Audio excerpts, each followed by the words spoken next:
What's going on, everybody? It's your boy Jordan Stamina back at again from Flight for Hype. Finally, we have a sneaker in hand that I'm about to put on feet. So make sure you watch this entire video. I know it's been a long time since we've done those. I finally caught the sneaker that I really like. If you're new to the channel, don't forget to hit that subscribe button and smash the like button because we are on the road to 4K. Also, I just want to say shout out to my boy Bryce Kicks. We just did a collaboration with him in terms of a giveaway. We are giving away a Jordan 1 mid band in any of your sizes. All you need to do, well, is boom. All you need to do is enter right here. You can see the Instagram post and you can also see how to enter. It's that simple, guys. You literally can win a Jordan 1 mid band in your size. Having said that, let's jump right into the review. Let's go.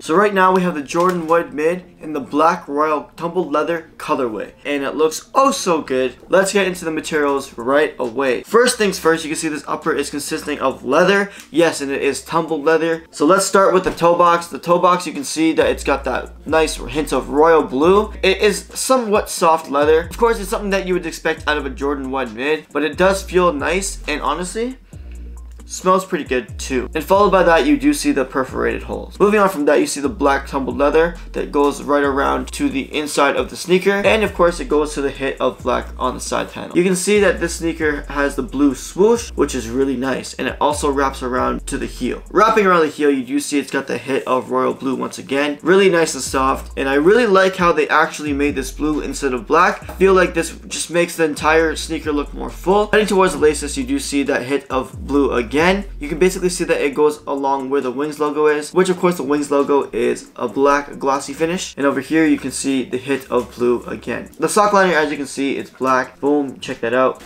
On the tongue, you do see the blue Jumpman with the black patch. And of course, this is canvas material. This sneaker only comes with black laces. I actually like that they only came with black laces. I feel like putting blue or any other color would ruin the shoe, but that's just my opinion. I do like that it just comes with black. You can see on the midsole, it does have the all white midsole, which I'm also happy about because I really feel like it just breaks up the colors nice and evenly. Moving on to the bottom of the heel, you do see it's just a black outsole, and you've got the Nike branding in the middle of it. And if I take out the shoe tree as well, you do see that you got the blue Jumpman once again with the black. With the sneaker, I decided to go a size 9. This is my true to size. Honestly, in mids, I kind of do tend to go a half size up, but this is the only size I was able to get, so I just went with it, and it was better than taking in out. The color code on this sneaker reads black, hyper royal, and white, and this retailed for $150 Canadian. So boom, let's put this side by side together. You can see this is a really clean colorway, and I feel like a lot of people are still gonna sleep on these. I definitely think these are gonna go up in the future for sure. You know what, as a matter of fact, let's jump into resale value right now and see how they're doing. Okay, so first things first, we're gonna hop onto StockX, and we're gonna go to the Jordan 1 mid black royal tumbled leather.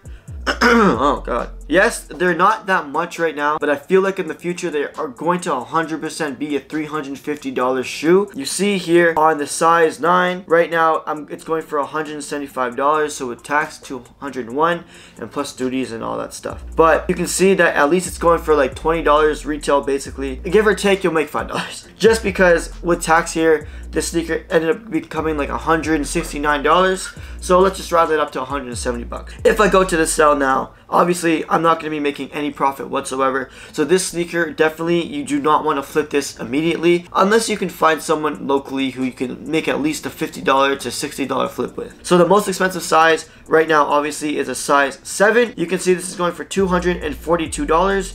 With taxes, it's basically $270, and including taxes and fees and all that stuff. If I wanted to go to the sell now, bam, you wouldn't actually make as much. You would be making under retail. So in my opinion, I definitely don't think you should just sell it like right now. So having said that, guys, I really think that this sneaker is a major hold. I also feel like this is going to be a good investment down the line. I really feel like people are going to want these more and more when things start opening back up, because honestly, this is a really clean colorway, and as you can see, this has the band color blocking. So in conclusion, what should you do with these sneakers? I definitely think you guys should hold them, and I believe these do come in a grade school pair as well. Grade school pairs always do the best, and I feel like these are going to be a major flip later on. I think you'll be able to make at least $120 to $150 profit depending on how many sizes and what sizes that you have and how long you hold them. But I think wait a good 5 months. I feel like in the summertime these are going to jump up a lot. Alright guys, so if you do enjoy this review, make sure to smash the like button, and if you're new again, hit the subscribe button. We're gonna put these sneakers on feet, and you guys can let me know what you guys think about these sneakers. Thank you so much for watching. This is Jordan Stamina. Peace.